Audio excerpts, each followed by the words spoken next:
The air hung heavy. The stench of formaldehyde and decay permeated the dimly lit room. It was the 18th century, and London's medical laboratories buzzed with a morbid energy.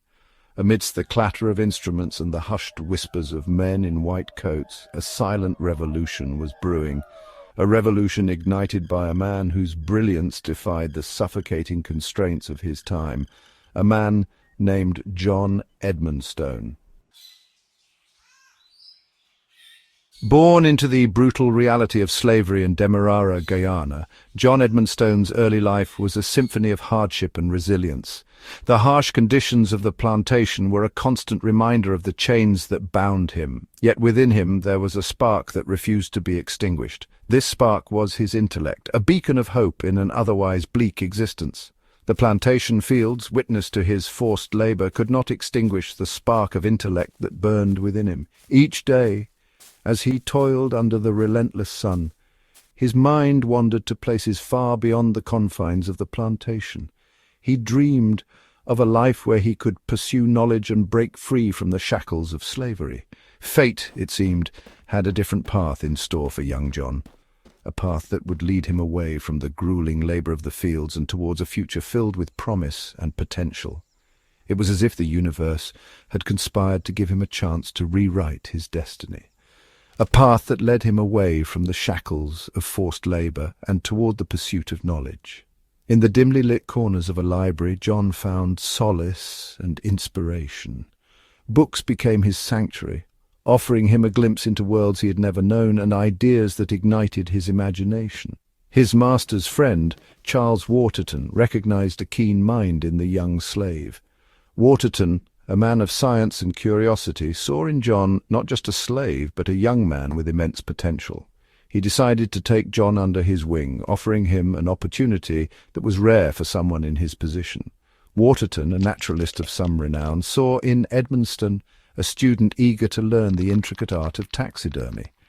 Under Waterton's guidance, John began to master the skills of taxidermy, transforming from a laborer in the fields to an apprentice in a scientific workshop. This newfound knowledge opened doors that John had never imagined. This unlikely apprenticeship, forged in the crucible of oppression, would prove to be the turning point in Edmonstone's life. It was a testament to the power of education and mentorship, showing that even in the darkest of times, a single opportunity could change the course of a life.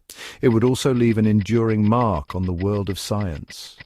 John's journey from the plantation fields to the scientific community was not just a personal triumph, but a beacon of hope for others. His story is a reminder that with determination and the right support, even the most insurmountable obstacles can be overcome. Taxidermy, in the hands of John Edmonstone, transcended mere preservation. It became an art form. With deft fingers and an artist's eye, he breathed life back into the still forms of exotic creatures. Birds of paradise, with their dazzling plumage, seemed to take flight once more. Jaguars frozen in time retained the majestic power of their jungle reign. Edmonstone's mastery of taxidermy was not merely about aesthetics. It was deeply rooted in a profound understanding of anatomy and a scientific approach to preservation. He meticulously recorded his techniques, his notebooks becoming a treasure trove of knowledge that would influence generations to come. 1807 marked a pivotal year in John Edmonstone's life, the year he tasted the sweet nectar of freedom. Born into the brutal world of slavery, John had known nothing but hardship and oppression, but in 1807 his life took a dramatic turn. Brought to Glasgow by his former master, Charles Edmonstone, John was granted his liberty. This act of emancipation was not just a personal victory, but a beacon of hope for many who remained shackled by the chains of slavery. This newfound freedom opened doors to a world previously unimaginable. No longer bound by the oppressive yoke of slavery, John could now explore opportunities that were once mere dreams. It allowed him to pursue his intellectual passions without the suffocating constraints of bondage. John immersed himself in the world of knowledge, eager to learn and grow. He moved to Edinburgh, a city renowned for its intellectual vibrancy.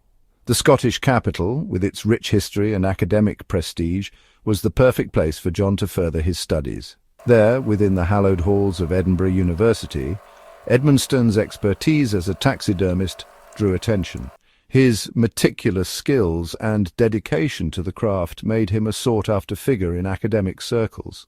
His skills were sought after by students and professors alike. John became a mentor to many, sharing his knowledge and passion for taxidermy.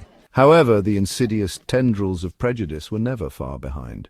Despite his undeniable talent and intellect, John faced the harsh realities of a society steeped in racial bias. The sight of a black man, his intellect surpassing that of his white contemporaries, was a challenge to the established order, a challenge that many were unwilling to accept. Yet, John Edmonstone's legacy endures, a testament to resilience and the unyielding pursuit of knowledge. And among the many students who sought Edmonstone's tutelage was a young Charles Darwin.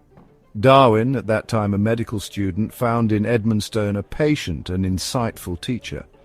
Edmonstone's meticulous approach to preserving specimens, his keen eye for detail, and his deep understanding of anatomy resonated deeply with Darwin. The hours Darwin spent in Edmonstone's company learning the art of taxidermy proved to be formative. The skills he acquired, the patience, the precision, the attention to detail, would prove invaluable in his later expeditions and his groundbreaking work on evolution. It is no exaggeration to say that without John Edmonstone's influence, the course of scientific history might have been very different. Section 6. A legacy etched in bone and sinew. John Edmonstone's legacy extends far beyond his influence on Charles Darwin. His contributions to the field of natural history and science were profound and far-reaching. He was a pioneer in his own right, a man whose work laid the groundwork for future generations of scientists and researchers. His techniques in human and animal preservation were revolutionary. These methods not only preserved specimens for study, but also provided invaluable insights into the complexities of biological structures. They became the gold standard in medical research, advancing the understanding of anatomy and disease. His meticulous approach and innovative methods set a new benchmark in the scientific community. His work challenged the very foundations of the racial prejudices of his time. By excelling in a field dominated by white scientists, he broke barriers and paved the way for future generations of black scientists. Here was a black man born into slavery who had risen above the limitations imposed upon him by a society steeped in its own ignorance. His achievements were not just personal victories, but milestones in the broader struggle for racial equality. His very existence was a testament to the boundless potential that lay dormant within every human being, regardless of the color of their skin. John Edmonstone's life and work continue to inspire, reminding us that greatness knows no racial boundaries. Section 7. The weight of an empire's blindness. Despite his undeniable contributions, John Edmonstone's story is also a stark reminder of the systemic racism that has plagued scientific institutions for centuries. His genius was often overshadowed, his achievements minimized, his voice drowned out by the cacophony of prejudice. The medical and scientific establishment of his time, dominated by white men, found it difficult to reconcile themselves to the brilliance of a black man.